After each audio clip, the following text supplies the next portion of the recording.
Apakah definisi miskin yang sebenarnya? Kena rumah buruk dan tiada kereta. Miskin ni begini. Sekarang ini, kalau kita duduk sendiri, tak ada anak, tak ada bini lah. Contoh, seorang diri, tunggal. Berapa perlu makan? Cukup makan. Bukan makan lebih, sekadar hajat saja.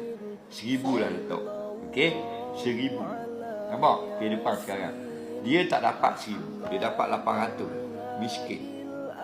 Walaupun dia ada motor. Walaupun dia ada kereta untuk pergi sana sini. Faham lagi? Itu panggil miskin. Fakir ini dia tak dapat separuh. Dia perlu 1,000. Dia dapat 499 saja. Tak sampai 500. Fakir. Maknanya sekali lebih teruk daripada miskin.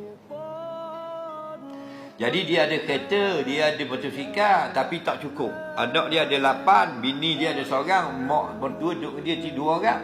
Tok pula seorang lagi. Jadi 12 nyawa duduk dengan dia, nak ada 3,000 sebulan. Gajinya 2,500 sahaja. Tu gaji yang dia dapat. Faham? Bini tak kerja jaga anak, maka miskin. Ada kereta 2,500, miskin. Faham lagi?